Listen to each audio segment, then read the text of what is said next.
નર્મદા જિલ્લા કલેક્ટર કચેરી આજે સંકલનની બેઠક મળી હતી, જેમાં ધારાસભ્ય ચૈતર વસાવાએ અલગ જનતાના જે પ્રાણ પ્રશ્ન છે તેને લઈને અધિકારીઓને સણસણતા સવાલો કર્યા અને જે સમસ્યાઓનો સામનો જનતા કરી રહી છે તે માટે તાત્કાલિક ધોરણે પગલાં લેવાની માંગ કરી.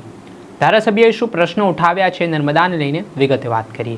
વૈષ્ણવજન તો તેને કહીએ જે પીડ પરાઈ જાનાને રે. દર્શક મિત્રો, નવજીવન ન્યૂઝમાં આપનું સ્વાગત છે. હું છું ફૈઝાન.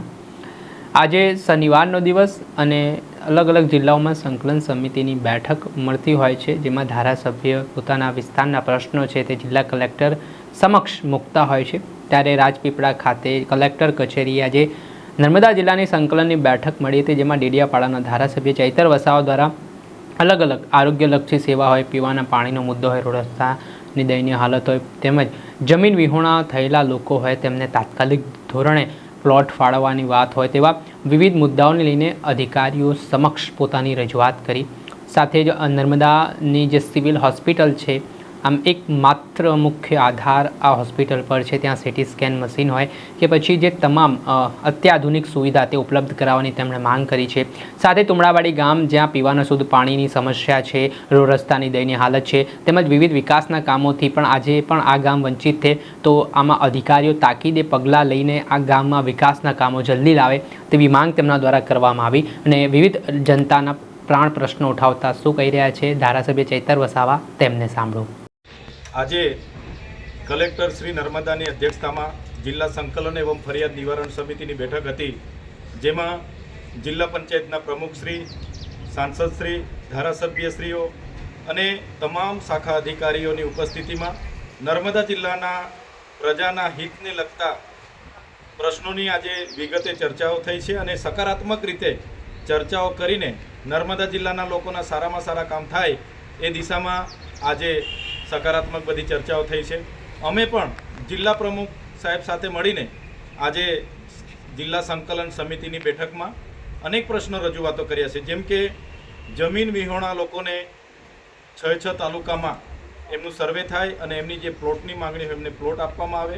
એ જ પ્રકારે નર્મદા જિલ્લામાં પણ MRI, સિટી સ્કેન અને સબવાહિની જેવી સુવિધાઓ ઉપલબ્ધ થાય. એ જ પ્રકારે જે રોડ રસ્તાઓ છે એ પણ સત્વરે એ પૂર્ણ કરવામાં આવે. સાથે વન વસાહતના જેટલા પણ ગામો છે એમને રેવન્યુમાં તબદીલ કરવાની પ્રોગ્રેસ કરવામાં આવે અને જે પણ રેવન્યુના ગામોને લાભો મળે છે એ એમને પણ મળે, એ પણ અમે રજૂઆત કરી. સાથે તુમડાવાડી ગામ જે જંગલ ખાતામાં વસેલું છે એને પીવાના પાણી, રોડ રસ્તા, આંગણવાડી, શાળાની એમને વ્યવસ્થા કરવામાં આવે. એ જ રીતે આશ્રમ શાળાઓમાં અભ્યાસ કરતા બાળકોને સવારે નાસ્તો અને ભોજન અને સાંજે પણ કઢી, ખીચડી, કઠોળ અને રોટલી જેવી વ્યવસ્થા જે સરકારની ગાઈડલાઈન પ્રમાણે ભોજન તૈયાર થાય છે એ એમને પણ મળે, એ પણ અમે રજૂઆત કરી. સાથે જે પેન્ડિંગ દાવાઓ છે એને પણ સરકારશ્રી જિલ્લા સ્તરીય વન સમિતિની બેઠક બોલાવી સત્વરે પૂર્ણ કરે એવી અમારી માગણી છે. બીજી આજે ખાસ રજૂઆત મહત્ત્વની એ પણ કરવામાં આવી છે.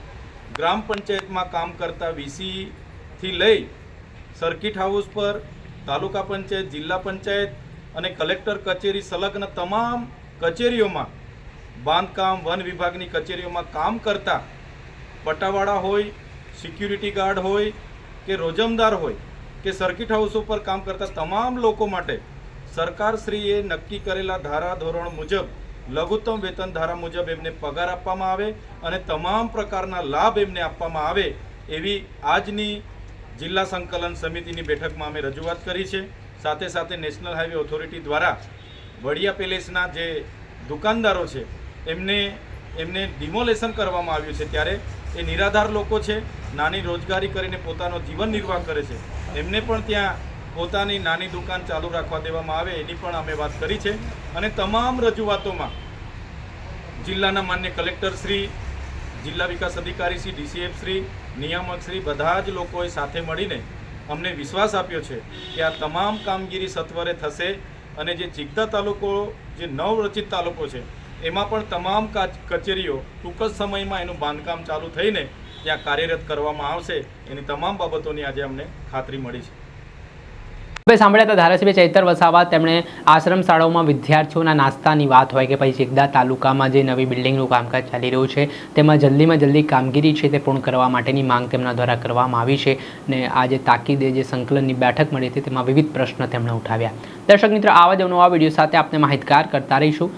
પડેપણના અપડેટો આપના સુધી પહોંચાડતા રહીશું. એટલે તમારી નવજીવન ન્યૂઝ જોતા રહો, લાઇક કરો, શેર કરો.